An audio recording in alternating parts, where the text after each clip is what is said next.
Airlines had a vacation package, and that's where we ended up and went, this is really nice. Really. What airport do you fly And if into? they only done this like a couple times. AELOWNA, which is the regional airport. It's Kelowna International. That's right on the lake. Yes. Yes. So we're in Vernon, which is at the north end. So we're about 35 minutes from the airport. Yep. So it's easy to get to, but we usually drive because we take the dog.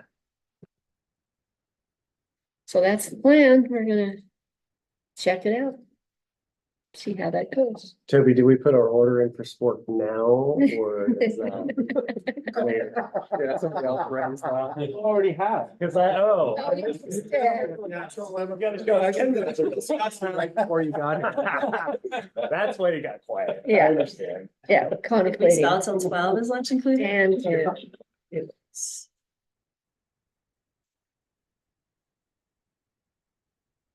Come on, boss, 10:01. Well, we're just waiting. I'm gonna get a couple people online, get everybody logged in here.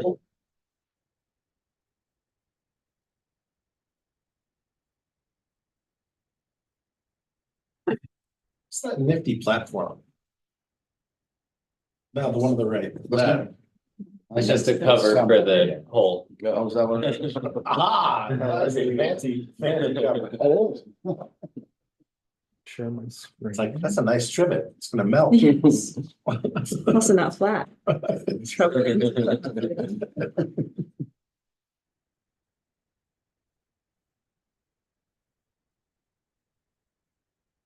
Something you don't ever see on kitchen counters. Pivots anyway. Not trivets, but like poppable, removable, like. Mhm. Oh, All right. must be $1 million idea. You just We good? We're recording. Yeah. All right. Good morning, everyone. I am Tyler Diekey, manager of the Bend MPO, and I will call this meeting of the Technical Advisory Committee to order. And go around the room here and do introductions. Let's start. Tarek Rawlings, Senior Transportation Planner with Deschutes County. Hi, I'm Neil Bonsgard. I'm on the Bicycle Pedestrian Advisory Committee and will be the new representative for this group. James Dorothy, Envision Bend. Eric Flint, Strategy Program Manager for Cascades East Transit. Greg Bryant, DC Trail Woods. Quinn Keever, Bend Parks and Rec. Kelly Kennedy, Bend MPO. Paul Dean, I'll be the new member representing Bend Pine Schools. I'm the Chief Operations Officer. Brian Podwin, Community Options Executive Director. Sharon Smith, Bend Pine Schools, retiring end of December. So Paul is gonna be taking over my spot. Congratulations. Thank you. And online, I'll start with Don Morehouse.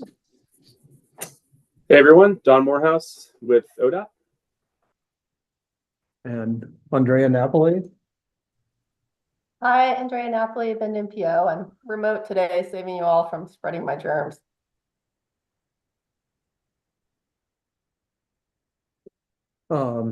Angie Brewer.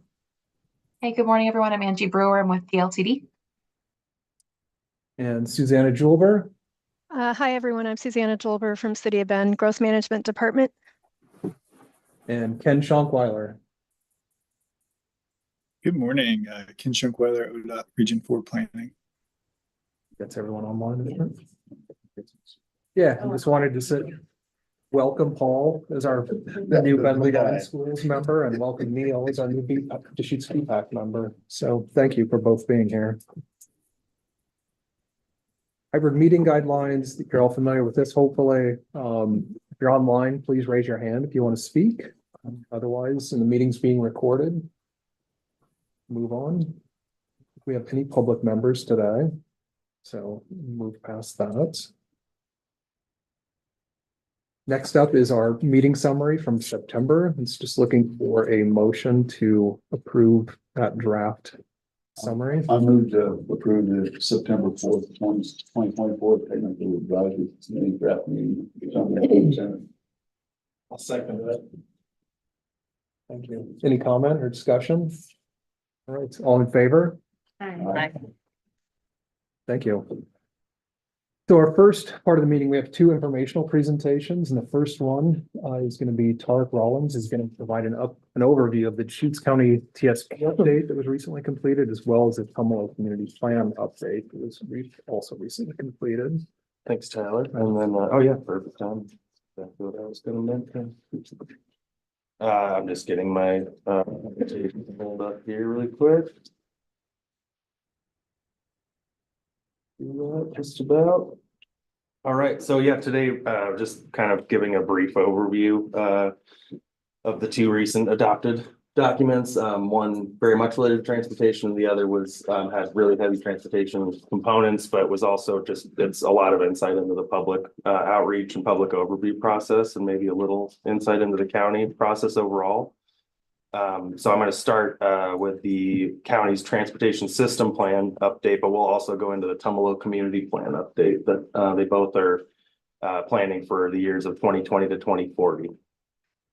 So this is going to be very baseline for a lot of you, so I apologize if this is really rudimentary, but we'll just kind of go from the top here. But transportation system plan, or a TSP, is essentially an element of the county's comprehensive plan. So it's Appendix C.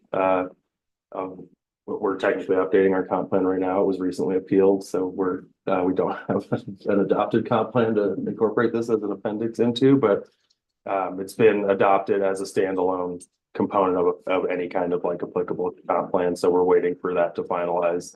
But this is still the adopted version we have right now. It essentially sets a prioritization of projects over the next 20 years. And really like a reasonable funding outline for how, and a priority scheme for how those projects can be addressed. And then really it sets those priorities different just per project type and sometimes within location. But there's basically low, medium, and high priority. And overall, it's a long-term visionary document. It allows for different methods for people to travel in the county, including driving, riding bikes, walking, and transit. And so we need to update the TSP because we do this about every 10 years. The last TSP was for the planning period of 2010 to 2030. So when we got to about 2020 was when we kind of look at what the growth was over the last 10 years, what prompts a need for, more planning across the next 20 years per different population changes, different growth and development, things like that. So we basically saw that there was a continuing decrease, and this is pretty generally how TSPs go, is that there's a decrease in revenue for new investments as things get built out. There's just less room for more transportation facilities. And so a lot of the prioritization is how investments can be made in maintaining the existing system, but also really focusing in on very feasible, very specific steps for new investments. There's a lot of emphasis on the county's transportation system for natural disasters, including the Cascadia subduction event. There's the Core 3 facility in Redmond, which is really hitting at that same element. We're far enough from a coastal subduction area that this is viewed as regionally like a transportation hub that would be less impacted statewide as compared to some of the coastal communities. There's a lot of our partner agencies' input in the plan. So we incorporate CET's plans, ODOT. ODOT has a lot of input from both their agencies' rules and recommendations, as well as just their plans. And then we work with, the county MPO and the various cities just for various kind of intermingling transportation needs that interface with the county. And then just as kind of an overlying element of the TSP and transportation planning for the county, we have a roadway moratorium, so we don't accept any new roadways in for maintenance. We sometimes accept new public right-of-way in, but the maintenance is often or exclusively for local, like either special road districts or local groups, neighbors that adjoin the road itself. So we have, that's called our roadway moratorium, where we don't take in new roads for maintenance. So the 4 cities in the county have their own TSPs. We just do everything outside of those city boundaries. And kind of like we just mentioned, there was a lot of different agency input, but we also had kind of a core technical working group of myself and a bunch of other county staff. We had Kittleson and Associates as a consulting team. Initially, we had 2 public open houses before we ever really started drafting the document itself. Those were, one was not very widely attended. The other really seemed to pick up a lot more comment.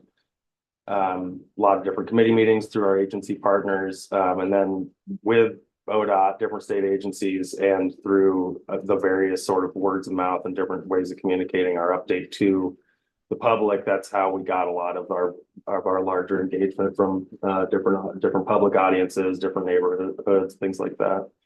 And then we have BPAC's input, the county's Bicycle Pedestrian Advisory Committee that Neil's been a member of for a long time now. We really appreciated their input, and that was primarily on bicycle facility planning, which is ultimately like what the majority of what made it into the plan, but they're also really helpful for pedestrian transit input, things like that. So yeah, so kind of like I'd mentioned, and this feels like forever ago now, but in May 2021, we had our first virtual open house. And again, it was not very heavily attended, not a ton of comment from that one. But then further on, as we, refined concepts, Skittleson was involved in the second open house where 160 people just about provided input.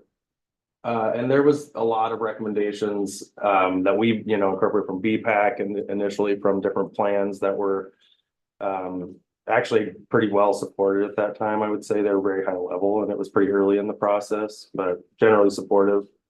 Most of those comments were around these four sort of topic areas at those initial open house levels. There was the Sunrise Boulevard was getting a functional classification change from a local to a collector street that provides access to a lot of different houses in South County. And it's just kind of like a main throughway. If you ever kind of look at how it lays out in South County, it just like goes between a lot of bisects a lot of neighborhoods. And then in Greg's neck of the woods, we had Chutes River Woods South Interchange project. There was a lot of input initially about that one.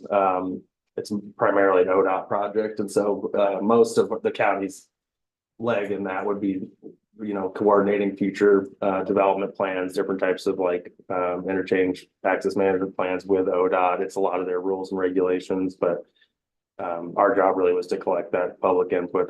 That's a very big project, and it would have a lot of impact. The railroad, lots of different interlocking elements of that one. I believe maybe not most of us, but a lot of us at this table have heard about the Sisters of Blackview Ranch bike path and just multi-use pathways in general.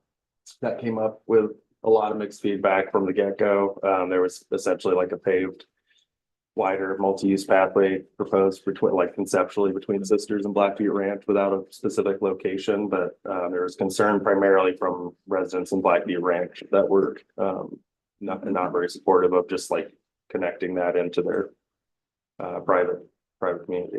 So there was also the Southwest Bend pedestrian bike bridge, which is on the Parks Master Plan. There was not as much initial feedback about that one, but ultimately that did have a lot of support behind it from mostly neighborhood groups. And there was sort of an organized group that kind of congealed around that as well. So those four topics were primarily what we got through our initial public involvement.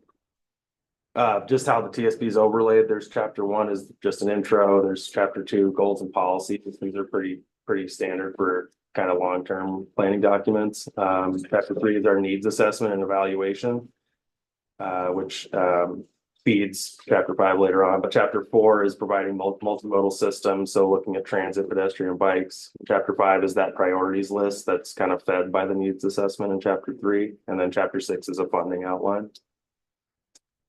This is our adopted prioritized investment list. So it's about 190 million total cost. And you can see it's broken into high, medium, and low priority. The majority of those are in roadway changes. So that's typically widening, overlaying, different pavement rehab sort of standard projects, and just a way to spread that over a lot of different roads because it's often maintaining an existing system, not so much building new road systems. Did you, Please.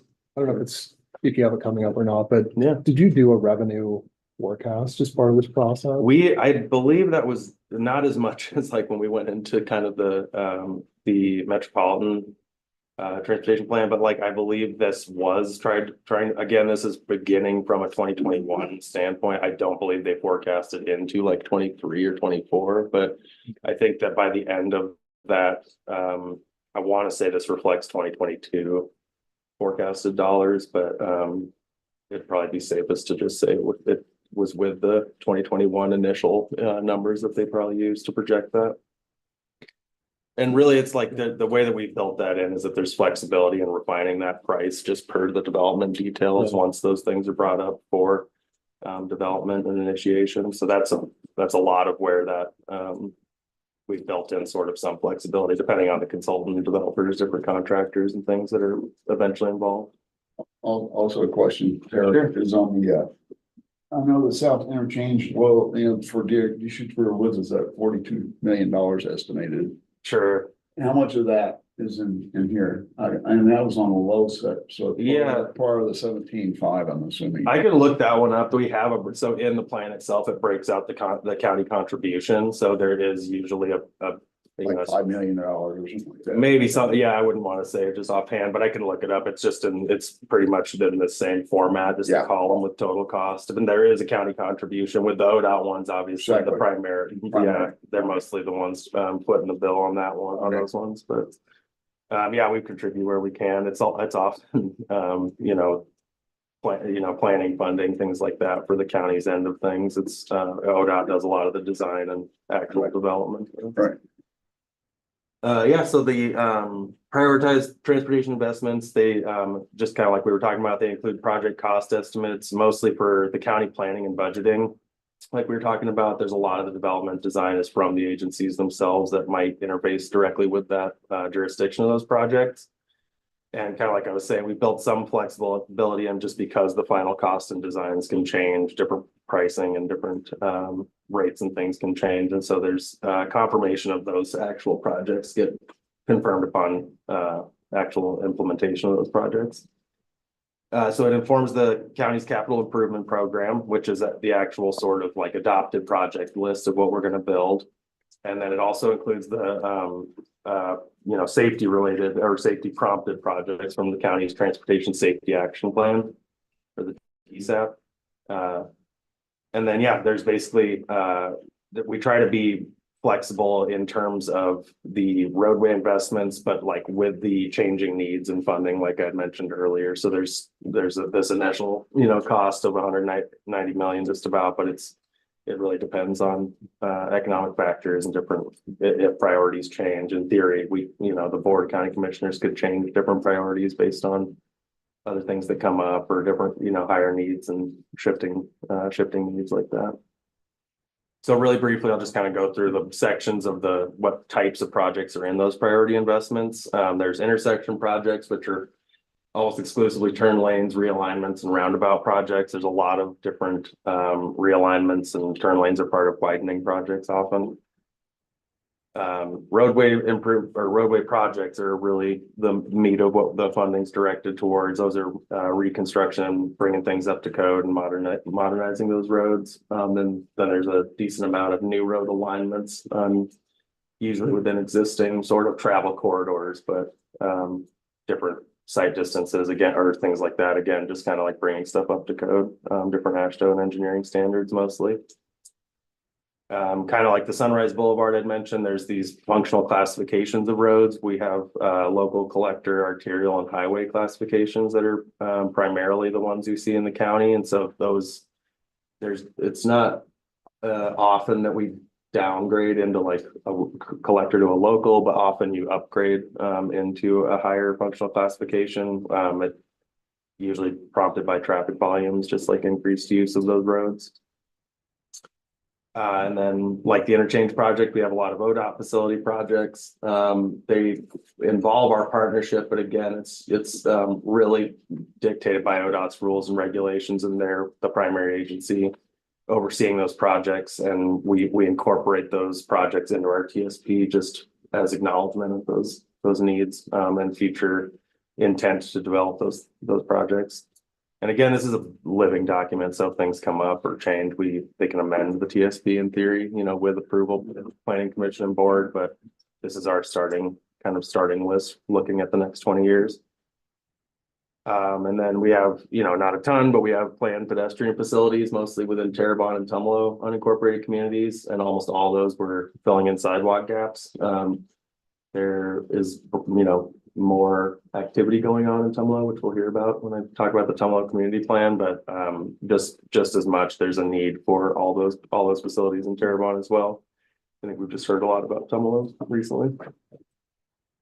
Bicycle facilities, so a lot of these were from BPAC. These were called community bikeway connections within the plan itself, and they're sort of these longer, somewhat longer distance connections between different sort of central hubs. So we've mentioned the Sisters of Black Butte Ranch connection before. There's also, a series of connections on South Highway 97, going basically from Deschutes River Woods area or just south of there to Lapine itself. They're sort of a recreational amenity as well as like a commuter facility. It's supposed to be sort of a combined use category, but that was, bless you, that was really helpful though from BPAC, and just getting really on the ground information about like safe corridors and how those things can be connected well, and the need for them ultimately.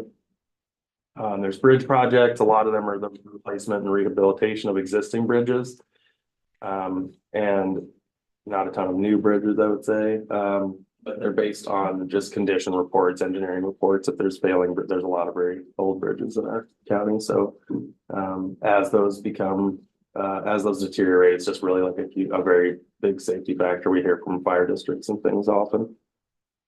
There's flat projects. That's the Federal Lands Access Program, which is basically like a federal program to provide more ease of access into federal lands. So you can see that kind of most of these are around probably some of your favorite areas, like the Three Creeks area and Cascade Lakes. They're focusing, mostly on just trying to provide like upgraded facilities for getting people out into federal lands. So it's kind of an interesting category. And then this is Eric's world. We've taken transit service input mostly from CET's 2040 Transit Master Plan, incorporated by reference, and sort of, commit to being a future partner and, offer collaborative funding, things like that. We're not, we don't have a ton of transit facilities existing, but it's really something that we hear really, really consistently as something that's going to be needed now and definitely needed in the future. So we definitely look to CET as sort of the main agency that has like the most up-to-date info on those needs and how we can best help. Talk about the TSAP a little bit. That's just these sort of prioritized safety improvements. They're based on crash trends, and there's sort of two different tiers. There's fatal and severe crashes. There's frequency of those types of crashes within those two tiers, and those basically set a priority of different projects based on a need for safety.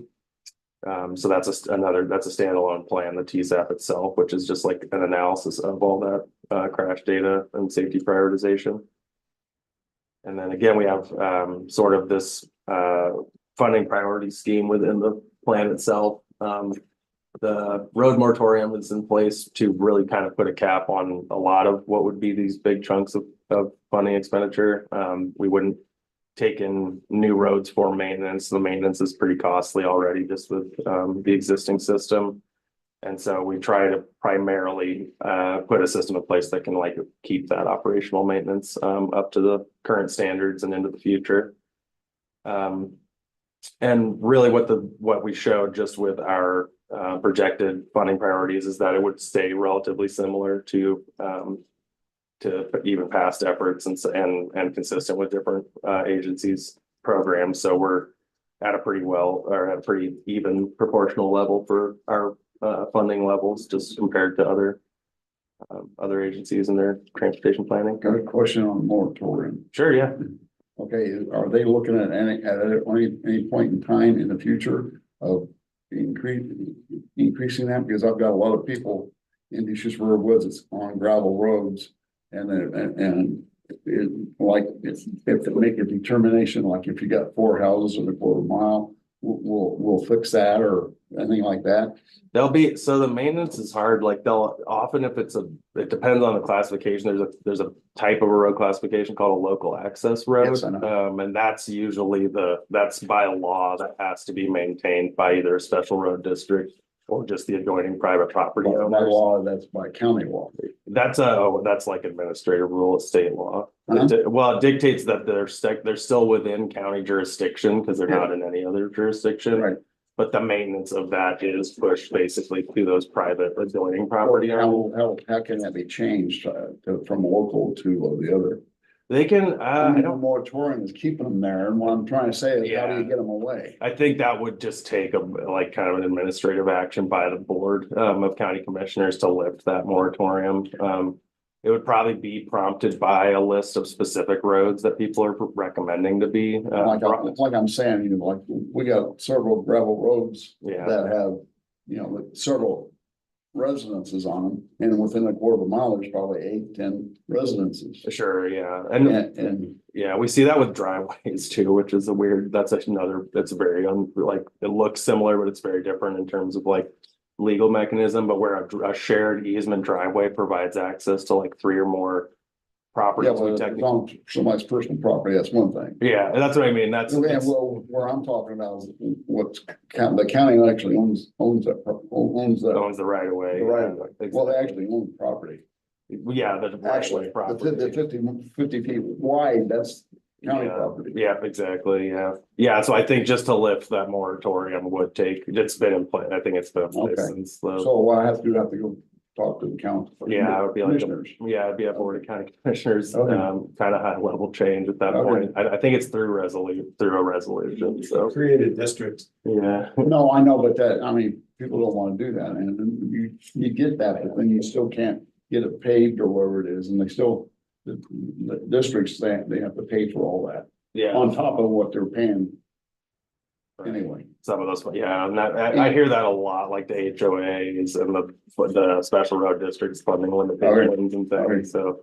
But yeah, I would recommend reaching out to the board with maybe a 5-person body here, in the near future, so. You're about to say the moratorium has been in place since a certain date. I think probably, I don't know exactly the date, but I want to say since like the early 2000s, maybe even earlier, yeah, do you I mean, I'm recall? thinking it was if I remember correctly, I think it was during the Great Recession kind of time was frame, 2000 so like 2006, I think. 2007, 2008, kind of in that time frame. And I think it's at that time when revenues were decreasing at the county level. And that makes sense. I think they took that action at that time, said we can't take on anything else, and it's been in place now for Yeah, what's 16, 17 years, 18 that makes years. sense too. That coincides with the system development charges were also put into place through resolution, which would make sense just to build more revenue up in, it sounded like it was dire times. I have a county funding question. Is there like a general algorithm that the county says, okay, here's a road, we're gonna pay for 5%, we want the state to pay for the other 95%, or is every single project independent? It's usually, yeah, everyone is independent in terms of just like actual looking at costs and should kind of like, it's fairly, rudimentary in who is involved. Like, it's not like everyone gets, a five-way split or something like that. We go like jurisdictionally, like a lot of the big spending ones are ODOT projects. And so they have available funding just through their own prioritization of their projects that we can look at. And then within that, it's almost like a matched amount that's not really a negotiation process, but something we run by them through the preliminary discussions. And that's pretty much how we arrive at like our contribution within that plan. So it is, each one I would say is an individual piece. It's not so much like a proportion of a base rate or base amount though, although there might be a nice, easy way to do it. Oh, just tell when you're talking with the taxpayer, like, well, you pay 5%. Yeah. It's this much, Yeah. I think it's like just feasibly, we try to throw as much as we can, especially if it's a high priority identified within the county system and public input. Like we'll try to maximize our contribution on those ones, but it's still it's usually smaller amount, I would say. Compared to Some of the roundabouts, they've contributed like $5 million or whatever it is. Yeah, I mean, I think that there's been a big change, I think at the county level, just in the last 5 years, with ODOT's revenues stagnant or declining. Exactly. Some of these roundabout projects, like at Old Bend Redmond, and the one in Tumalo, the county probably should have contributed, I don't know, 10% or something, but it was, instead the county paid 70%, 80% of some of those. type of Yeah, improvements. definitely. The County And out was at a the big, airport, I big think. funding The contributor. one to that those was projects. for 20. Sure, yeah, that would be the That was airport. right. Yeah, that was a big one too. That's true, like some of the ones that are coming up recently. Yeah. And I don't know exactly how far back kind of the ODOT change went, but it does feel like it's in, last 5 years or so. That's a good point. So just moving on here, the county uses the TSP really to, like we're talking about, to identify those funding priorities. It outlines sort of collaborative processes, different public processes, ways that we might, put a pin in different update dates and things like that, different meetings and different groups that we would work with. And then ultimately, like we talked about, identifies the projects for the capital improvement plan list. It outlines, some of those, a lot of the need for updates to our own plan. So some of like the pedestrian bike work is kind of continually being informed by our BPAC committee and things like that. And then it often puts in whether the board or planning commission would need to weigh in on allowing a certain project in, like we can put it in as an aspirational piece, but it would ultimately take approval by like a decision-making body on the county in order to make it to implementation.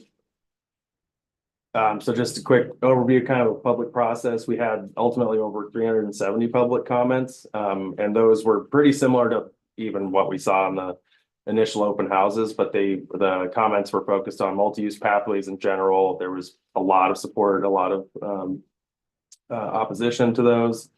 There was the Sisters of Blackfeet Ranch multi-use pathway connection specifically that had a lot of input from different agencies, different individual commenters. There was that South Bend UGB footbridge on Brookswood near Deschutes River Woods. And then there was quite a bit kind of new from the open house phase. There was this Three Rivers community was really vocal about just the need for transportation improvement projects, like as part of a comprehensive planning larger effort. It seems like in the county, we have different sort of regional plans for Newberry Country and Terrebonne and Tumalo and things like that. And it seemed like what they were looking for was that sort of a focused planning effort around the Three Rivers community. And then there was a lot of comment on the bicycle route community connections in general, not just the Sisters Blackfeet Ranch, but others, mostly in South County, I would say.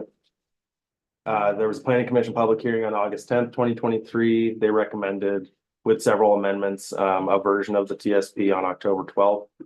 And ultimately the board had their own, that we have a phased public process that concludes with the board, and they held their own public hearing on November 29th. And ultimately they gave a final version in February of this year that had pretty much all as drafted in our original version. They updated, mostly increased priority status on a few projects that had been pointed out by different agency partners. And then they had actually kept all of the bicycle route community connections, including the Sisters, the Blackfeet Ranch connection, but they removed priority status from all of those just to not set one as being on a timeline or more important, for lack of a better term, than others. Yeah, exactly. Yeah. We're looking at it. Yeah.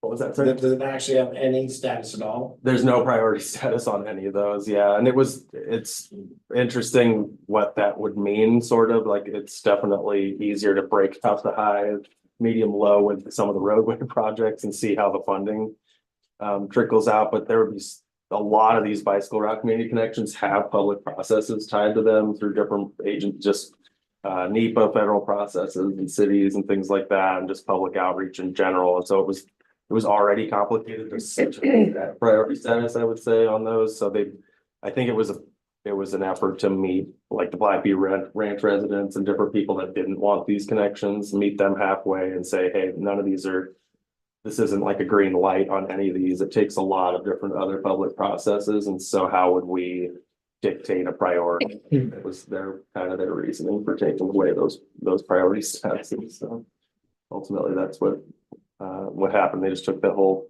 column out. So but basically keeping all those conceptual. Okay, also I have a question for Tyler. I'm just wondering, how often are we is the MPO supposed to have a update their TSP? Our plan has to be updated every 5 years. Every 5 years. So my question is, why doesn't the county do the same? We just did, well, that's kind of like counties usually do 10 years, like on a, you Yeah. go midway between the planning horizon on a 20-year. So that's usually like in theory, if you're planning for a 20-year horizon, you want to check in, so to speak, in the middle of that. And there's a ton, there's probably enough growth in the last 5 years to maybe prompt those changes, I would say. But right now, that's pretty much like statewide practice, I would say, for rural communities. And I would say honestly, like most of the 20-year plans I've worked on are checking it on like a 10-year basis. So Okay, but so also part of the dynamic part of it is the fact that as it goes along, you know, upgrade. yeah, exactly. You're and The 10-year plan that every 10-year. absolutely, yeah. So even when we updated the last one, the 2010-2030 plan, I don't know how many times we amended it with different projects and different stuff that came up. So we did text amendments for Okay. airport stuff. We did tons of different roadway projects for ODOT and otherwise. So they have their own legislative process and plan amendment process they go through, but this is just to kind of have a visionary holding place for where these high level concepts kind of live. I'm sure it's probably a personnel resource. Yeah, probably On on the rural It's side. not probably. easy to put all this stuff together, as I know, for every 5 years, it's a. Right. It's like it just comes right back up again, yeah. All right. So this just became effective in June of this year after a 90-day window, and that's really kind of the whole the overview of the process there for the TSP. So I know we did some questions, but if you guys have any questions about TSP, we'd be happy to. I said one Sure. for you. I know the TSAP is being updated right now. Yeah, So when exactly, that's yeah. done, that's going to be complete by next summer. Will you potentially do a TSP amendment at that time to roll in any new priority projects that emerge out of that process? Yeah, that might be the case. I think so. Often what we do is just the incorporation by reference is sort of a fix all for especially our own internal documents. So I would assume that's like our primary way of going about that, especially for a safety thing if it comes up. It's like, we did the same thing with Bend Parks and Rec master plan and CT. So but yeah, I guess until we get legally challenged on something like that, it's sort of our way of incorporating that by reference. Yeah. Yeah. Any other questions on TSP for now? What were your Cascadia findings? Well, generally, I mean, those are fairly statewide, but we have our natural hazard mitigation plan, which is our main planning document for natural disasters and hazard planning. But it basically breaks different disaster types into a probability and a vulnerability parameter. So you have wildfire here is extremely high probability and vulnerability. We have a considerably high probability of Cascadia there's a lot of shaking. If you look at the USGS, there's more of like a shaking, not so much the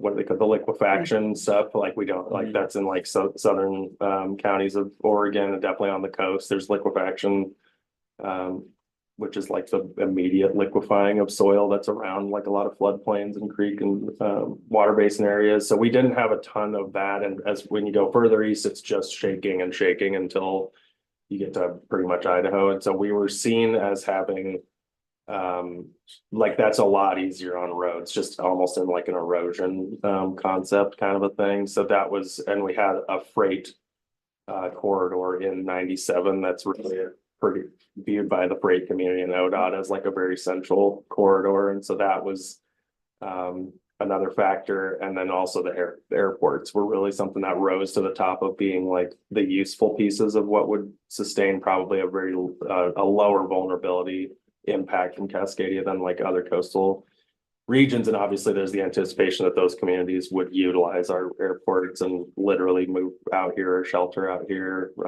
temporarily or permanently. And then likewise, all that freight would be really heavily impacted. So those were kind of like the on the ground implications of that. But Cascadia is like, I mean, outside of like the direct coastal community counties and communities, it's pretty bad, but like pretty similar to most of central and eastern Oregon. It's just a lot different and a lot more. There's tsunami impacts and things on the coast from that. So what you're saying is like the Newberry Caldera would not erupt or anything like that. Yeah, there Is that what you're saying? Yeah, there is a volcano category in the NHMP that we're always trying to hope we don't have to look at. But yeah, that's there's like Lawson volcano is one as well. There's definitely a lot of Mount St. Helens is still What's the prediction for rail? for rail. That I don't know exactly like their sort of resilience planning efforts. They have the main thing we've always been deferential to is the sort of permanence of their easements. It's like notoriously very hard to even find the origin of a lot of those easements. They predate, a lot of them were signed by Teddy Roosevelt, the ones I've seen and stuff, like they're really ancient things, and they have seniority over a lot of exactly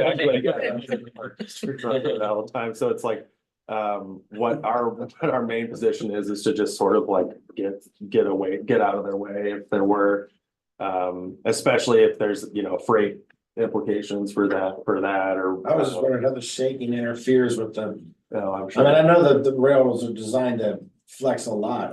I just didn't know if they'd survive like what you guys are predicting a level 9 earthquake or something. Yeah, I don't know exactly. Yeah, they're like their design criteria and things. I do know that they have a lot of room like within that easement to probably make pretty substantial improvements. I just don't know what the current resiliency of the materials are and things or what their plans are in the future, unfortunately though.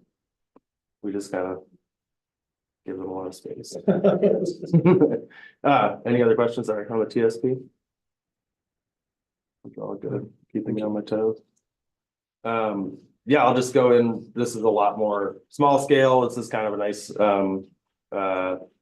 variety of different public outreach things. And Tyler and Andrea were really helpful. We're still reaching out to Tumalo. We'll kind of go into why this community is just really has a lot of eyes on it right now. And there's a lot of activity going on. But similarly, the Tumalo Community Plan is the 2020 to 2040 planning document. This is Appendix B to our comp plan. Did I say Appendix C to the last one? B. I might have said B for both. I believe Appendix C is the TSP. This one's Appendix B. Similarly, waiting on a updated comp plan for it to be couched within. But this is another 20-year horizon plan. We similarly update it every 10 years at the midway mark. It deals with the unincorporated community boundary of Tumalo. I'll show a map here in a little bit, but that's the specific geographic area, is just the properties and the zoning and the goings on within that boundary. Has a vision statement, sort of just sets like an overall vision for that defined area. And similar to the TSP and other long range documents, it has goals and policies related to various parameters, things that affect that community. The main thing is it doesn't contain approval criteria, even though it is so focused on this community and this very specific area. It doesn't contain like zoning rules, things like that should tell you what to do or what you can't do. It's just very visionary and high level. So here's some of the components. The vision statement, largely the same in the most recent version, but we did tweak that a little bit. There's a general history of the area.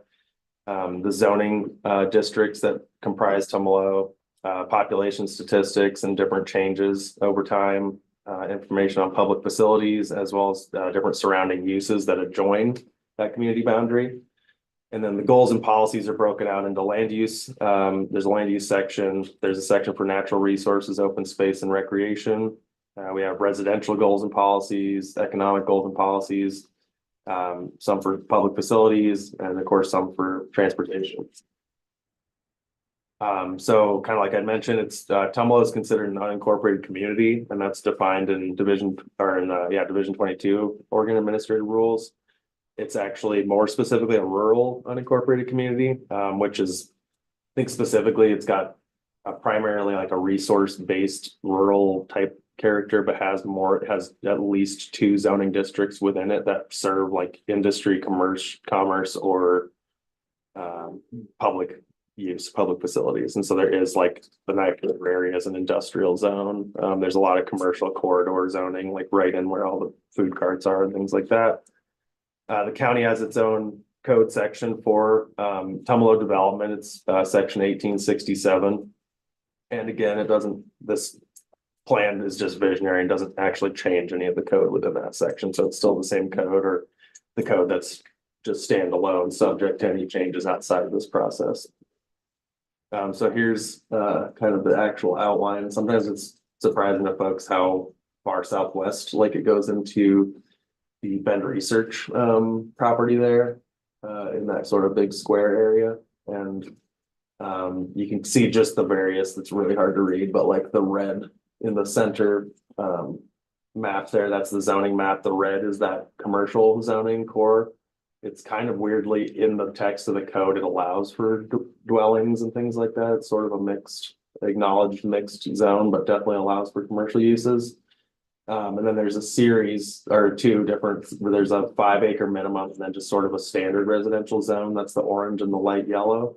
There is like just for the Bend research area, there's that research and development zoning, which is just that sort of darker brown. And then there's industrial zoning, which is primarily just around the Knife River area.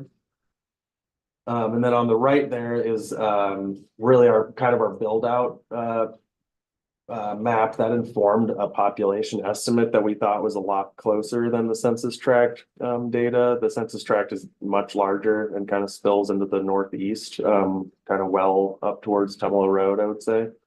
And so we did an estimate on average family size, the build out and occupied lots. And we even broke that into like residentially developed lots and got something like 550 or so, as opposed to like a census tract data would get, I think adds like 200 to 300 on top of that, which is significant when you're looking at this small of a community. This beautiful graphic that my predecessor, Peter Russell, put in place is shows kind of, at the time it was confusing, like admittedly for, I think, anyone to try to get involved with the plans. There was, and just on the ground there, well, so yeah, I mean, just to explain this graphic, there was the TSP, which we just talked about, which was being updated at the same time. That dealt with sidewalks, that had a lot of the ODOT facilities and things like that being planned. There was the comprehensive plan itself, which is the highest kind of level long-range document for the county, was at the very beginning phases of being advertised for an update.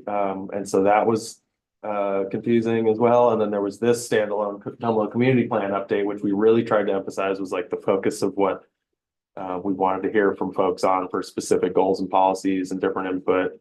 And then there was a component of the Tumalo community plan that was funded by a transportation growth management grant from ODOT that was related to exclusively bicycle, pedestrian, and transit. And so that was that informed some of like the initial thoughts around a transit stop near the school, stuff like that. It was really helpful, and also on as a very separate topic, helped inform the Sisters Country Visionary Action Plan and some of their trails planning. So there was all that going on. There was also a private sewer that had been installed, and people were just kind of talking, which is now we just all saw on a ballot yesterday. There was, district formation measures there, looking for a director of a sanitary district. So this has come a long way since we put this slide together, but it was at the very beginning phases of people being very, very concerned about connecting any kind of sewer system, private or otherwise, into that community, what that meant for forced hookup costs, things like that, what that would do in terms of opening like a floodgate on high density development. Now that they didn't need a septic system and a drain field on half of their lot. And then there was also the ODOT roundabouts were being built at the exact same time. And so there was just like so much stuff going on. It was a lot to try to like really summarize for folks, and it was overwhelming, I think, very, very understandably so. So what occurred at the ballot? I think well, it was a director, I think Dale Peer, if anyone knows Dale. He's like I think he works for Laidlaw Water District or irrigation district in Tumalo, and he's been the person I've connected with for years, who represents Laidlaw, and I believe he was elected a director. I'd have to check that So again. they're gonna create a private sewer district? Yeah, they're in the, exactly, sorry. I know there's been talking about it. I didn't realize there was something on the ballot. Yeah, it's, well, I think it's refining, so yeah, the details of who that board would be and the director and things, but yeah, there's, you know, gonna be a district, in theory, district formed.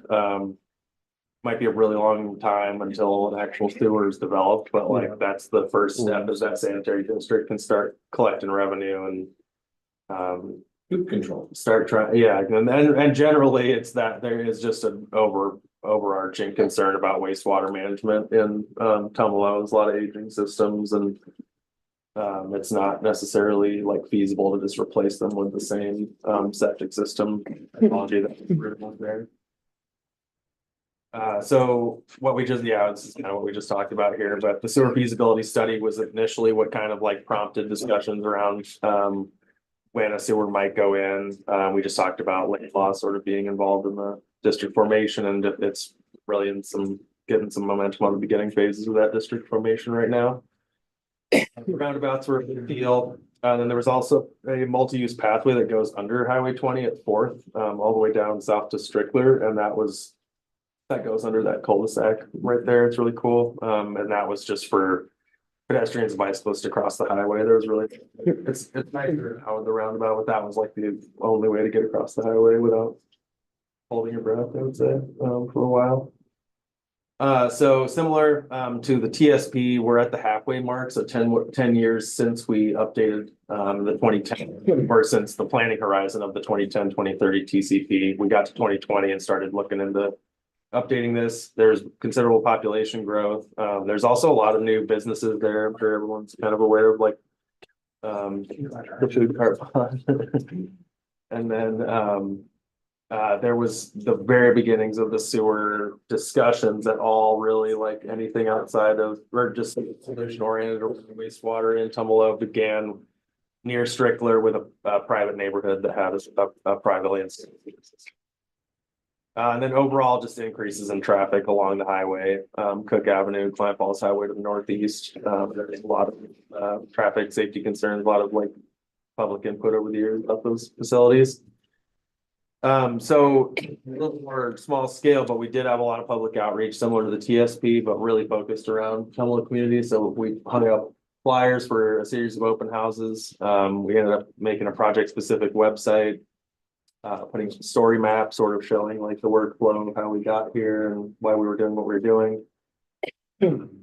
We eventually got an email contact list, which we were still able to even use as recently as earlier in October for some of the MPO outreach in Tumalo. We had these one-on-one meet a planner sessions, we called them, in the coffee house, where you could schedule like a half-hour meeting with a staff planner to just ask focused questions about Tumalo and about the TCP.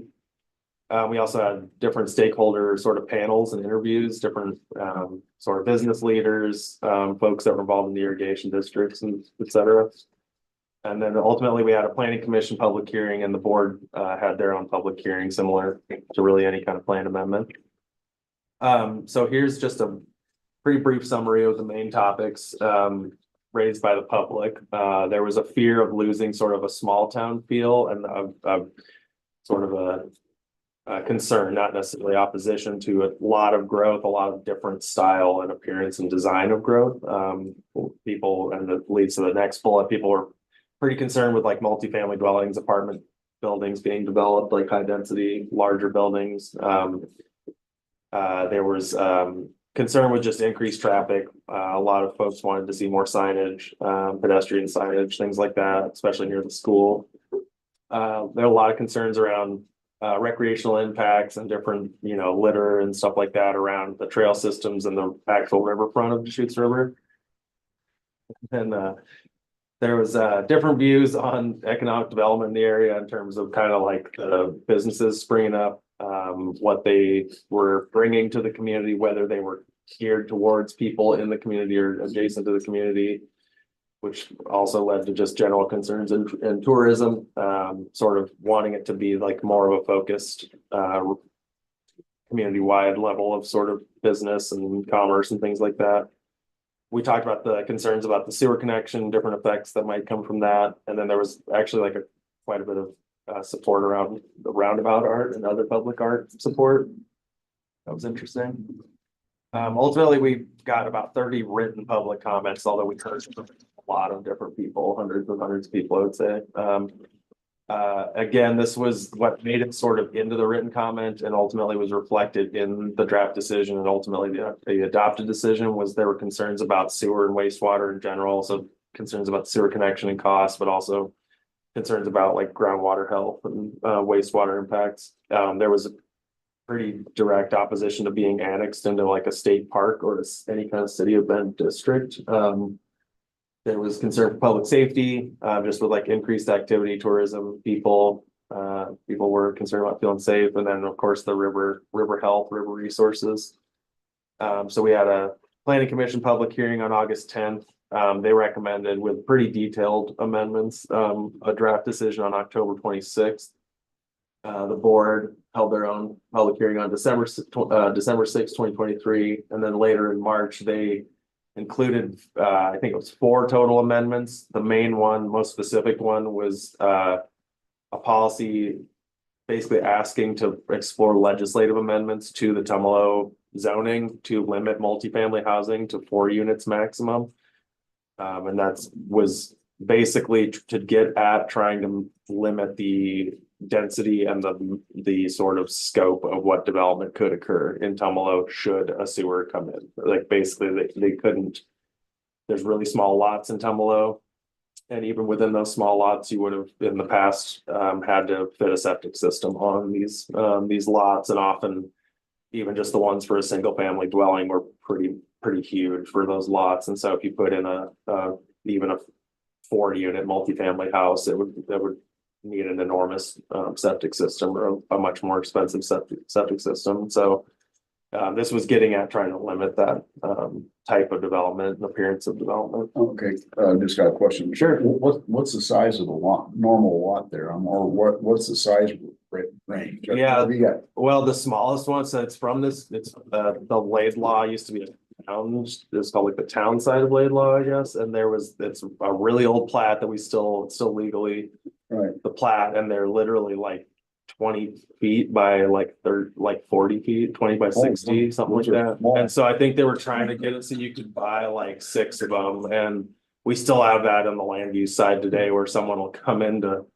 they own 8 of these lots and they'll come in to build something across, and we have to have them consolidate like 6 to 8 lots sometimes. So they're really small. I was just wondering. Yeah, I don't think you could build on one of them, like with, or you could maybe like a storage thing. Yeah, exactly. Nothing that involved like wastewater or a ton of utilities, I would think. So A treehouse. yeah, exactly. A shed or something. Yeah. Okay. Yeah, and then there was general support for mitigating river impacts. There's that, like the tubing and the put-in site there. People were really concerned with that.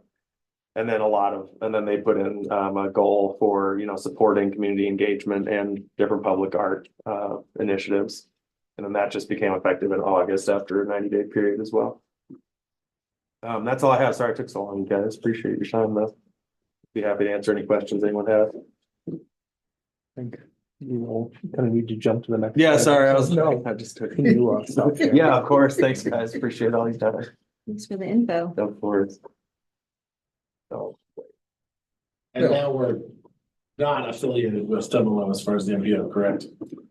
So that's well, what we'll the find agenda out. said. That Yeah, was we'll the agenda. talk about that. Okay. Hopefully if we can get through this fairly quickly. I didn't know what we were. Ken, do you want to share your screen or do you want me to pull up your slides? Okay. Will do. Yeah, I had a couple of updates to my slides. So, Okay, perfect. Tyler, we can recirculate to the group as well if necessary. Yes, we have Ken and Don are both going to provide some updates on some of ODOT's current projects within the MPO area. So, Ken, I'll let you jump in and take it away. Yeah, thank you, Tyler. And just to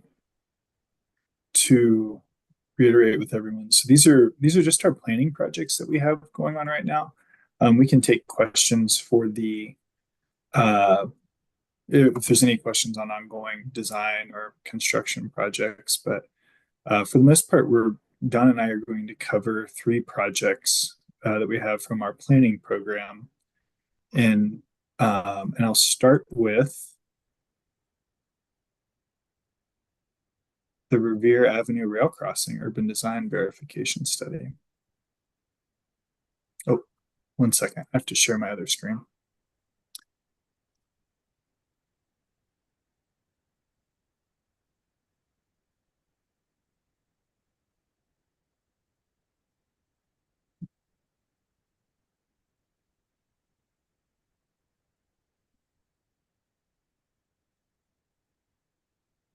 Okay, so this is a planning project that we are doing. It's funded by ODOT Rail that is covering, was originally started with the intent of focusing on the Revere Avenue rail crossing, which the state has authority to work with rail and local jurisdictions, state jurisdictions to improve rail crossing infrastructure. And I'll get into a little bit on why that expanded shortly. But we kicked this project off internally in August of 2024. A couple of you are on the Participant Advisory Committee, and so we have our PAC meeting later on this month, and we're expected to complete it roughly around September of 2025. So our project limits are basically from the Revere Avenue Wall Street intersection at the US 97 interchange to the Revere Avenue 4th Street intersection where the city's Go Bond project is expected to continue on. So a couple of the key elements of the project are that we're looking at improving the rail crossing and the infrastructure associated with that rail crossing, and this with a special focus on the pedestrian and bike facilities over the rail and crossing itself.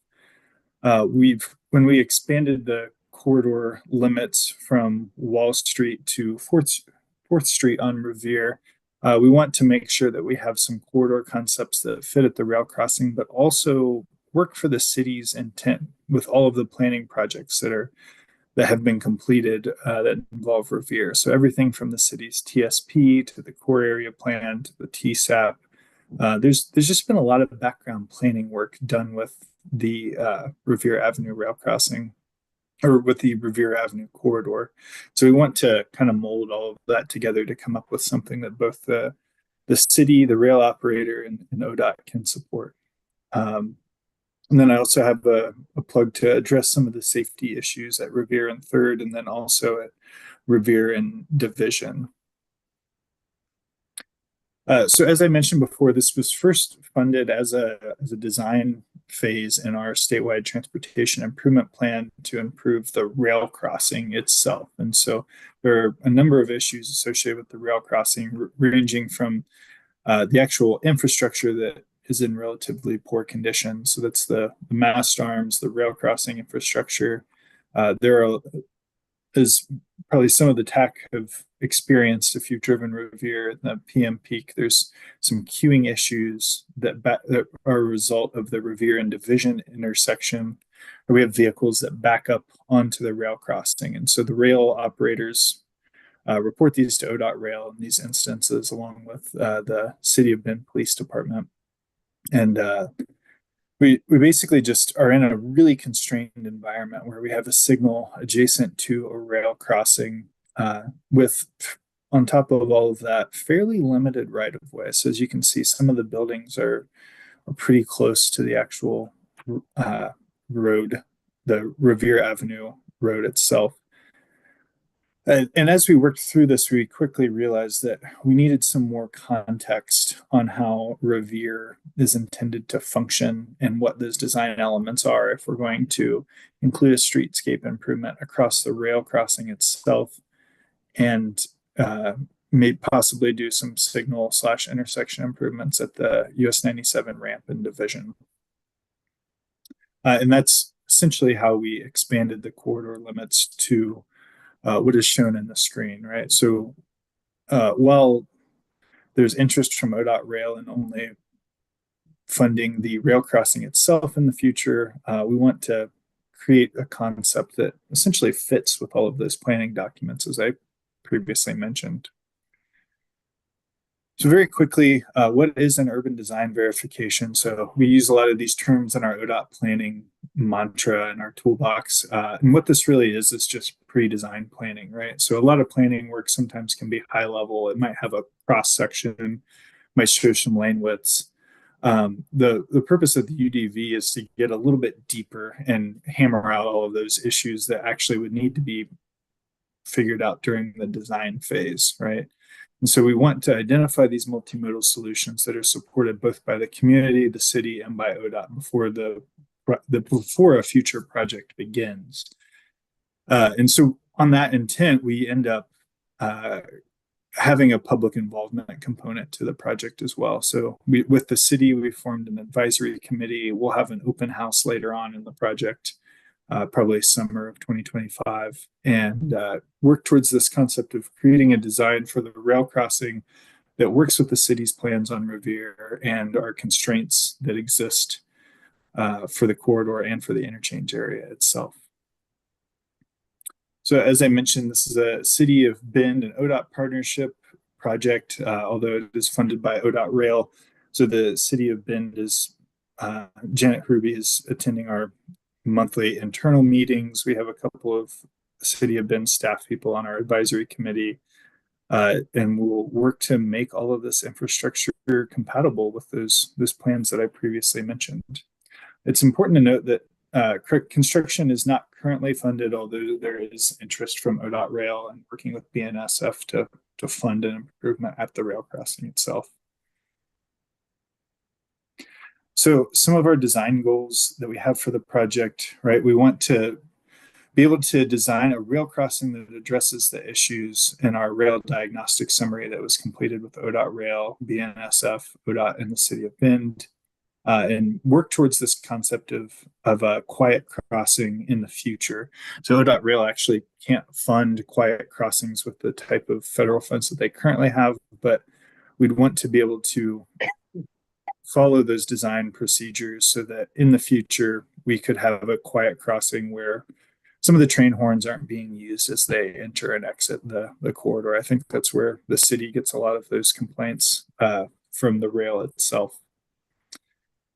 We want to reduce the queuing issue at the rail crossing and the Revere and Division signal. There's an interest in reducing and consolidating some of the vehicular access points in the corridor. So there's just a number of accesses where people can make turning movements on and off. So some access management principles are something that we'd want to incorporate and look at in the planning process. Another one of the draft goals is to avoid, mitigate, and minimize private property impacts when possible. So as I mentioned before, the corridor is relatively constrained. The City of Bend's cross-section for a 5-lane principal arterial is 100 feet, and right now we have about 80 feet to work with. So we want to get creative and create a multimodal solution that works within that constrained space. We want to improve the traffic operations at Division, Revere, and Third and Revere, mostly by installing some left turn phasing or evaluate restricting left turns at Division. So those are two of the big topics at that intersection. That will help us reduce the issues with queuing over the rail crossing if we can figure that out, and create a safer intersection where we have a pretty high number of crashes. We want to come up with some concepts for enhanced pedestrian crossings every 1 to 2 blocks. So I believe 1st and 2nd Street and are identified as locations where the city would like to see enhanced crossings in the future. We want to follow the City of Bend's design standards and create a facility that is a low stress ped and bike, part of the low stress ped and bike network as identified in the TSP. And then a couple of updates on our next steps. So as I mentioned before, we've formed the participant advisory committee. We'll have that meeting later this month on the 26th. We'll start working on our next technical memorandum after the PAC meeting. So that's our issues, constraints, and opportunities. And this memo will really set the stage on what we can actually do with when we come up with these concept designs. Following that, we'll work on the concept designs through the spring and summer of 2025 and hopefully wrap this up by September of 2025. Before I go to the next project, are there any questions on the Revere Avenue rail crossing project? Yeah, I've got a question. On the restrict the left turns on the division, how many, have you figured out how many accidents has happened there or anything like that? I mean. Yeah, so But oh yeah, go ahead. I was just thinking that is a problem getting off of there sometimes, yeah. It's one of the ideas that we've tossed around. Either the intersection needs that left turn phasing to reduce the high number of turning and angle movement crashes that happen at the intersection, or we'd evaluate, kind of take a step back and evaluate where or if there are other intersections in the city that can accommodate those left turns. So, for example, it's a pretty low PM peak hour volume of left turns that happens at that intersection, but it's not without recognizing that much of the city of Bend does not have a prevalence of access points onto the parkway. So there's a balance to be struck, and it's something that we evaluate in the planning study. Okay, thanks. Brian? Yeah, is there any opportunity to purchase the adjacent private property to expand the right of way? So I think you're talking about it, division in Revere. Yeah, I am sorry. Yeah. Oh no, you're fine. So there probably are opportunities, right? We work with federal money, which wouldn't allow us to buy a pot shop. So that's one constraint that we have with the project. I know it sounds weird, right? But yeah, that's basically one of the constraints that we have to work with, that we'll evaluate, like between the two agencies, how can we move forward with adding and improving the ped and bike facilities, knowing that the right of way is kind of constrained in a couple of locations. Any other questions? Okay. I'll move next to our Lava Butte Path project. So just a very quick background summary of where this project has been and kind of where it's going. So we completed that US 97 Bend to Lava Butte refinement path in 2017. That identified, at least on the north part of the corridor, an east side alignment in ODOT right-of-way that would connect Bend to Lava Lands and the High Desert Museum, then go underneath the highway, so not cross at grade on US 97, but underneath, and then continue on further south to connect to Lava Lands Visitor Center. And as you all know, there's the Sun River path that connects from Sun River to Lava Lands, and so it creates a separated multi-use facility, basically, from the city, roughly the Knott Road intersection, all the way to Sun River. And I know the Oregon Parks and Rec District has had conversations and plans about completing the pathway farther north of Knott as well. So we submitted a federal lands access program project. It's just got more funding approved from the Western Federal Lands Program. So the total project cost that we currently have is right below $10 million. With a construction year of 2026. This construction year has moved out a couple of times, and I'll get to those issues in a second. Part of it is just due to the land use issues that exist or that are inherent with the path. Some of it was just the lack of funding that was originally prescribed to the project. So talking about the land use portion of the project, we went through our declaratory ruling application in December of 2023 with the county, and we needed to resolve three primary issues, right? So this was to determine the zoning boundary, and show how the use of a separated multi-use path is a transportation facility in Deschutes County Code. And it went well in our favor for the most part. So we confirmed that the zoning was RR10, which meant that the use was permitted outright and was acceptable in Deschutes County Code. That decision was then appealed to LUBA in the spring of 2024. So we went through our Land Use Board of Appeals process. And then the LUBA decision was further appealed to the Court of Appeals in 2024. And we just got the decision for this mid-month that the Court of Appeals was upholding LUBA's decision. So we're waiting to see if that Court of Appeals decision does get appealed further. The next step, we've gone all the way up the legal food chain at that point. If it went to the state Supreme Court, they would have to agree to hear it.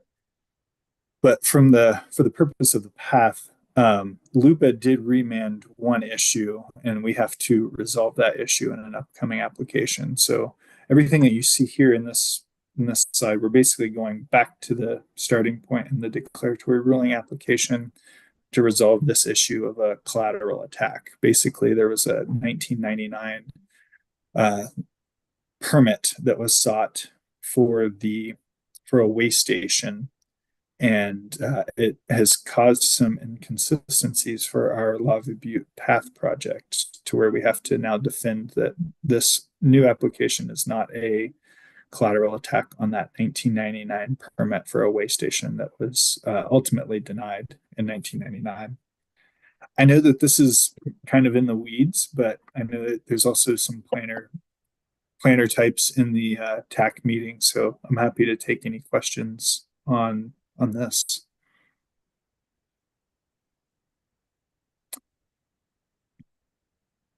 I don't see anything, Ken.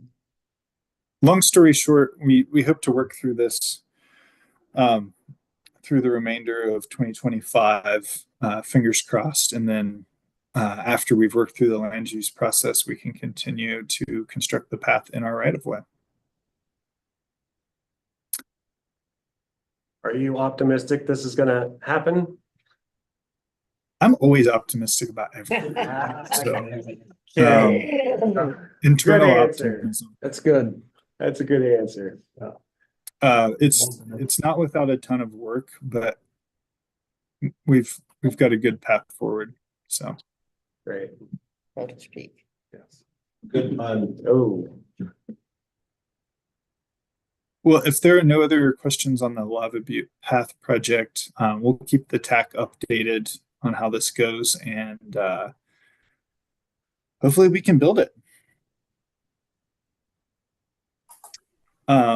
And then I will pass it over to Don Morehouse, who is covering our US 20 facility plan from 3rd Street to Powell Butte Highway.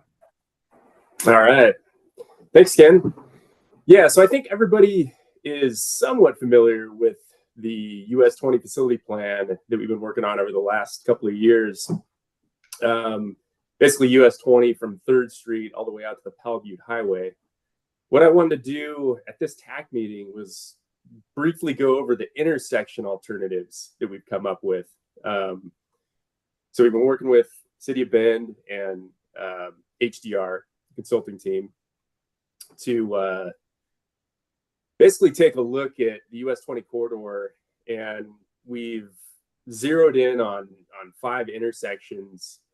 The first being Greenwood, then 8th, Purcell, 27th, and then the Hamby roundabout. We've taken a second level screening and looked at viable alternatives for each of these intersections. And so going on to the first one, actually at 3rd Street and in Greenwood, we want to have it match up with the improvements on the west side of 3rd Street, which you've already seen the project there done by the City of Bend. We have to have improvements that fit within the existing constrained widths. And so that's going to include leading pedestrian interval on all legs of the intersection. green conflict marking and bike lanes, added illumination, so each approach has lighting, which is this time of year. You can definitely see the benefit of that. Warning signage, which is turning vehicles yield to bikes and pedestrians. Right turn on red prohibition, and then transit signal priority. And then moving on to 8th. So the proposed alternative at 8th is to maintain the existing number of lanes and access from 8th Street while focusing on reducing risk and conflicts for people walking, bicycling, and accessing transit. So I think the long-term vision for this corridor is to make it bike ped friendly, which today it really isn't. We've done some improvements here and there, but yeah, we want to have it tie in with the local system as well, and give bikes and pedestrians the best way to move east and west.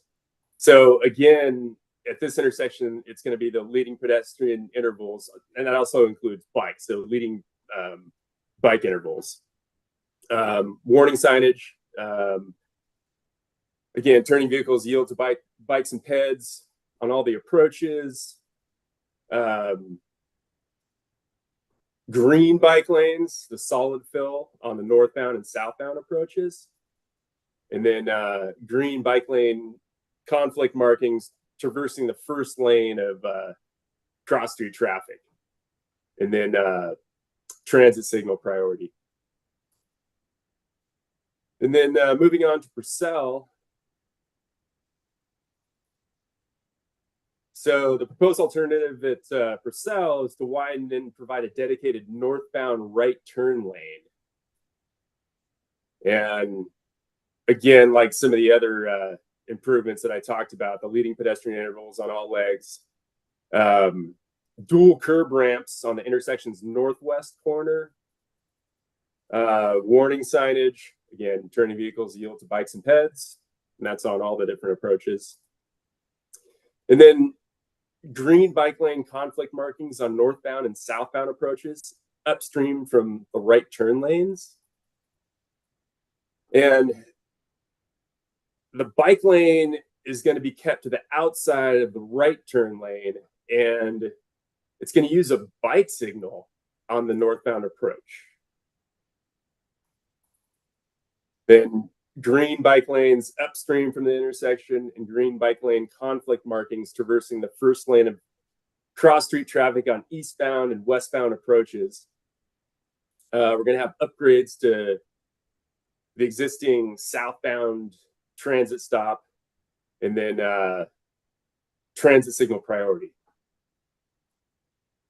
And then just a little further east, we have 27th.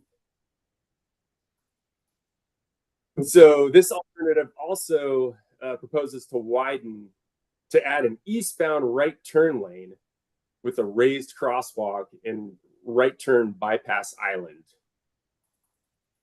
And then again, the leading pedestrian, leading bike intervals on the east-north legs of the intersection, audible pedestrian signals, dual curb ramps on the intersection's northeast and southeast corners, warning signage, turning vehicles yield to bikes and peds on northbound and westbound approaches, and then green bike lane conflict markings upstream from right turn lanes on the northbound, southbound, and eastbound approaches. And then the solid fill green bike lane upstream from the intersection and green bike lane conflict markings on traversing the first lane of cross street traffic on the eastbound approach. And then the fifth intersection here is the Ward Hamby roundabout.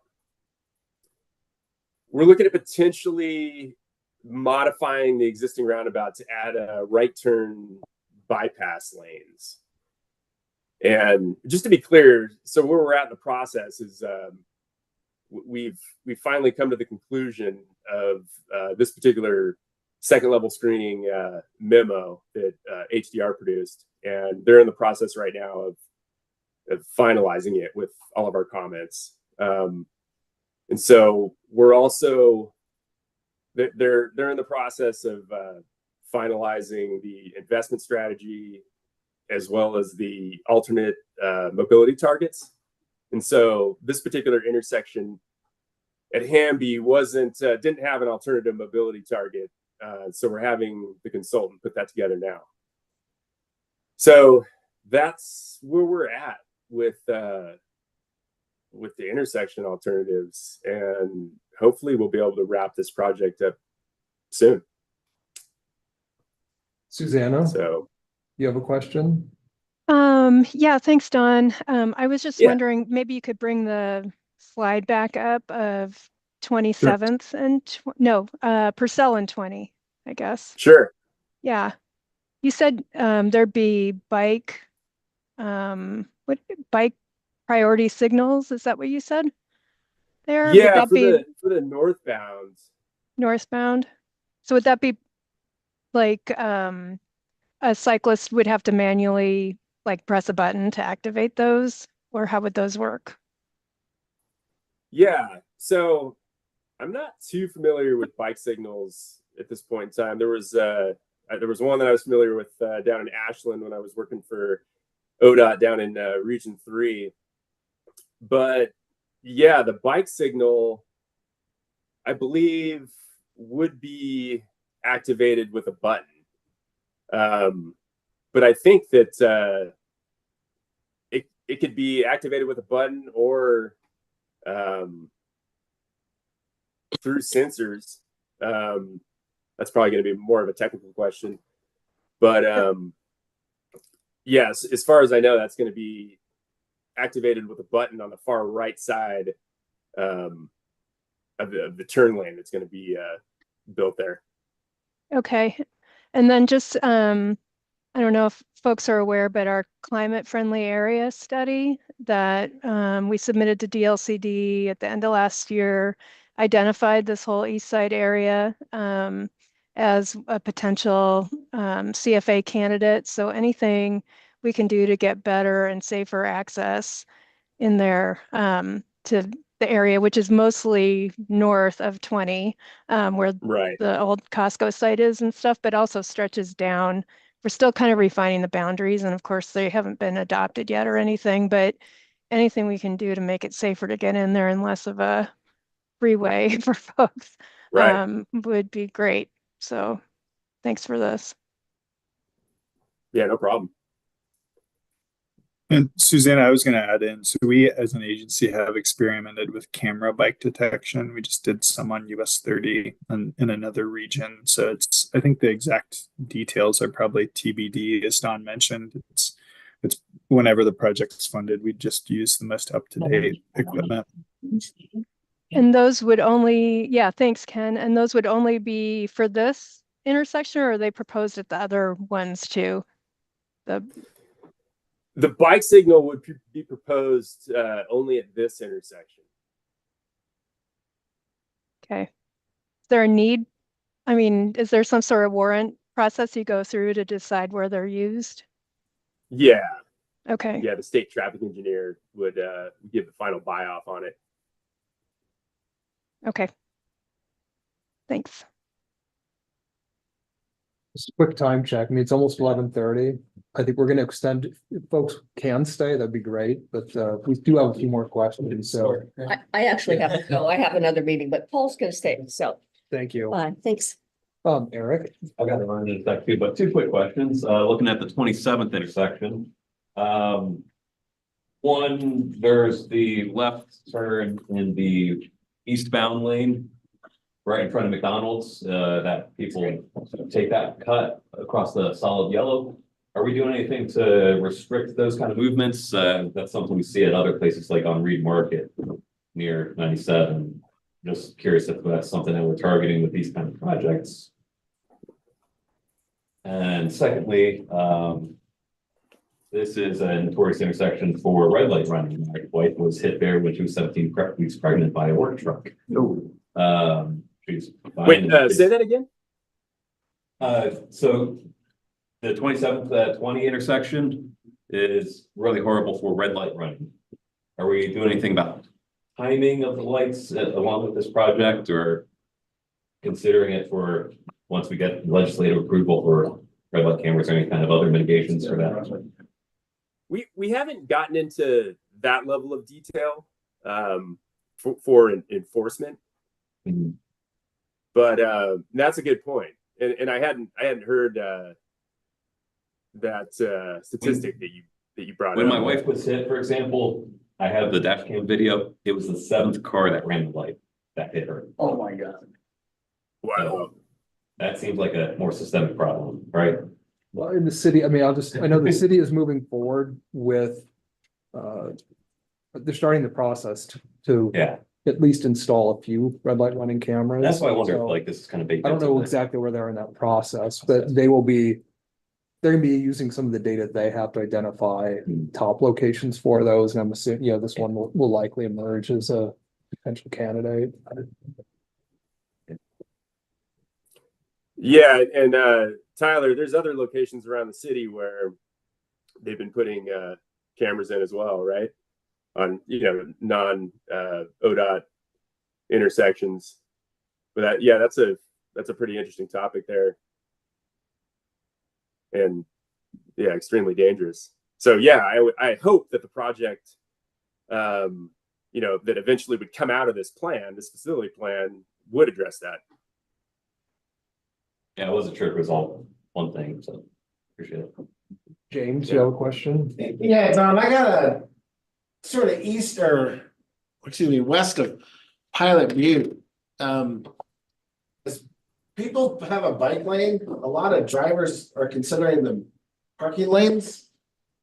How's ODOT addressing literally vehicles stopping and parking in the bike lanes in between these intersections you're putting in? You're not putting in those bollards, which some people like, some people don't, and that would actually be a whole lot of them. Yeah, that's a great what's point. ODOT's fix?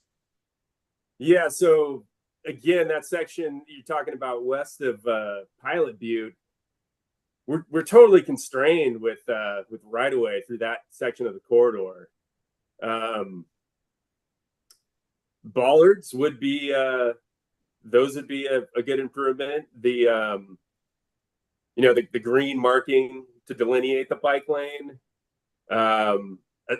Aside from that, it's going to be extremely tough in the short term, especially to make those improvements where you're not going to have cars drifting over in the bike lane. Yeah, this isn't a drift. Literally, you guys have become a Reddit meme where people take pictures of people parked in the bike lane in between 3rd Street and Pilot Butte. It's not a driving, they don't understand what a bike lane is because there's no delineation that they conceptualize, I guess. Right. The other issue with is that, go ahead. Oh yeah, I was just gonna add something. So the other issue is that it's illegal to park in a bike lane, right? And so unless you're a transit vehicle and you're stopping to pick people up, or it's an emergency situation, right? The shoulders and bike lanes are not permitted for parking, right? And so it's a helpful conversation around enforcement. I think what we get really concerned around is when people use the bike lane as turn lanes, which we see a lot on either 3rd Street or even on ODOT facilities, and that's kind of a harder one to catch, right? Because it happens so quickly unless somebody is posted up there to actually write somebody a citation. It happens in the course of 15 seconds. And so as far as like how we counter a parking issue, we really do have to coordinate with our local law enforcement to stop that from happening as well. Ken, on that statement, rather than have bollards go along 3 miles of a road, wouldn't it make sense to just have them right by your intersections so that way people aren't using the bike lanes as turn lanes? Like just, I don't know, 20 feet or 30 feet of bollards. Or whatever those stupid plastic things that the trucks like to drive over are. I mean, just have them at intersections rather than in the long straights. There are a couple constraints with that. So the main item is just the turning movements, and that US 20 is an east-west freight corridor. So in state law, there's this element of the hole in the air that affects its ORS 3662.215 that affects on what limitations we can design. So I don't want to speak for Don's project, but those are some of the limitations that we usually have to work with on highways. And sometimes we're successful with installing some kind of vertical separation at intersections. I know the city of Bend has been pretty successful with protected intersections. It's definitely the direction that we want to move towards, but there's limiting factors with how we can install those as well. And then one last question from Don too. Sure. Can you pull up the 3rd Street and 27th intersection? Or 3rd Street and Greenwood? I can share it, Don. I've got it up. Yeah, I was going to add on to Ken's comment there about the hole in the air and the freight industry. Ultimately, we have to get this approved by the Mobility Advisory Committee, and that's going to be really tough as well. I think ideally that this whole segment of 20 would be, from a bike pedestrian standpoint, it'd be much better as a city street. But it's the main east-west connection though. Yeah. For freight in the city of Bend, so it's not going to be jurisdictionally exchanged to the city of Bend. It's going to remain a state highway, and so we're going to have a lot of hurdles to get through. So go to 3rd Street. So which Yeah, so my concern is how you're trying to line up the east side of the road with the new west side. Right now, I don't know, is this an actual accuracy? Because on where it says match the cross and you're heading west, isn't it technically 2 lanes for a block? And then what I noticed the other day is it's the 2 lanes, like there's not I wish I could point to you on it.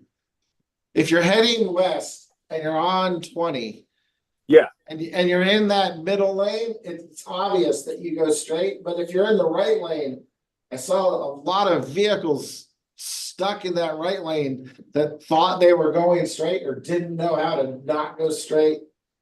I guess whatever you come up with, you really need to start that designation with more than just a solid white line that's 100 feet long.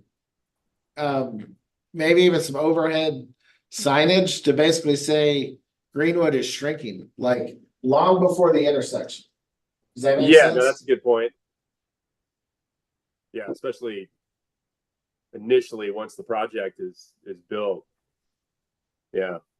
Well, yeah. Yeah, I'm not sure exactly how that would look. Yeah, if you're gonna try to blend with what the city just redid on the west side of the intersection, you've really got to start that for the driver long before on the east side of the intersection. Yeah, that's a good point. That's just my comment on that. Yeah, thanks. Thanks. Any other questions for Don or Ken? I had a quick one. Yeah. I'll keep it quick. Yeah.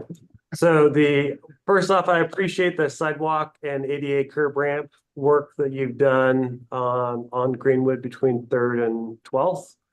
I think it's fantastic. I'm curious about, number one, the timeline for completion on that project, and also an update on the ADA accessibility from the sidewalk using the new ADA curb ramps onto the actual highway, because it doesn't seem like that's finished.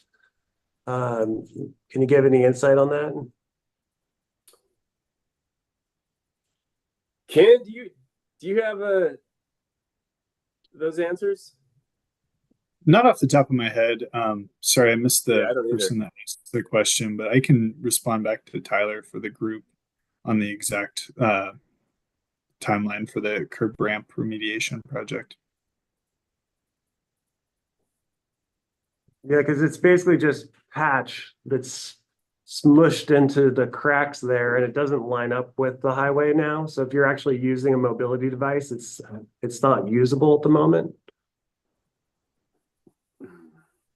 Yeah, I'll get that information and send it back to the group. Off the top of my head, I don't want to give exact dates, but I can respond. Thank you. All right, I'm gonna have Andrea, do you want to spend, everybody's good, just like give a quick overview of the Tumalo, the MPO boundary discussion item? Yeah, sure. You want to Yep, I can pop that pull up. those slides up?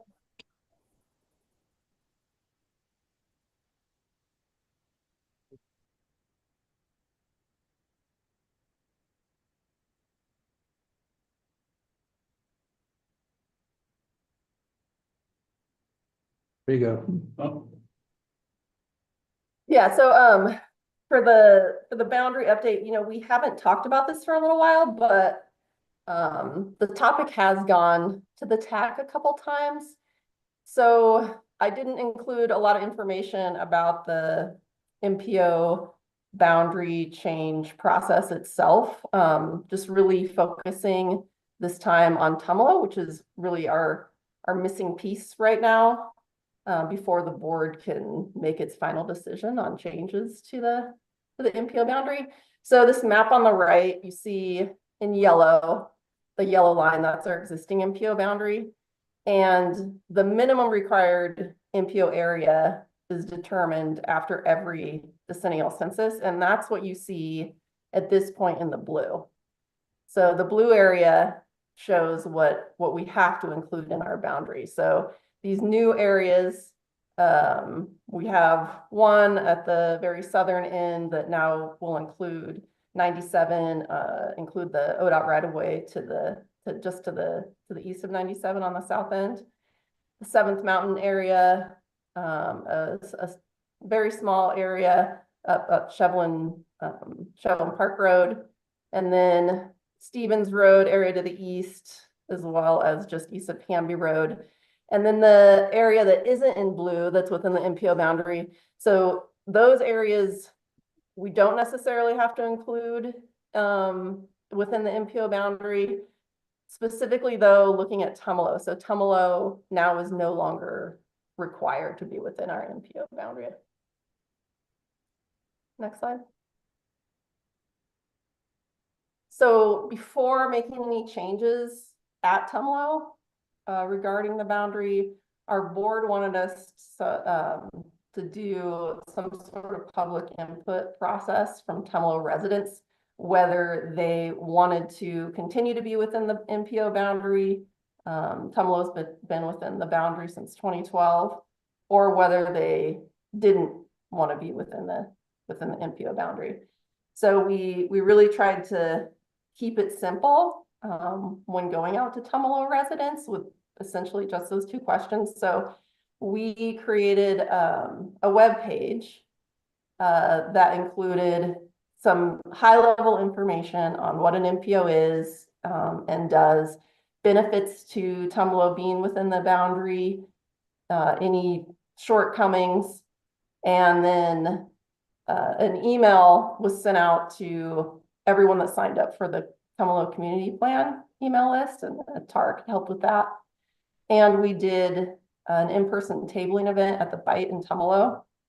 So kind of long story short here, the results that we ended up with, the input that we got back really was a wash. As far as folks either wanting to stay within the boundary, wanting to expand it to be the green area, which is the Tumalo Incorporated Community Boundary, or not be within the boundary at all. I will say that there was, number one, MPO is not a household word, right? So there certainly was some confusion a lot of people thought that being within the MPO boundary meant one step closer to being brought into the city of Bend. And there was also some confusion with the MPO being a transit entity or a transit agency, everything from sewer to school, the school district. So that was a challenge. However, it was a lot better at our in-person tabling event because people could ask questions.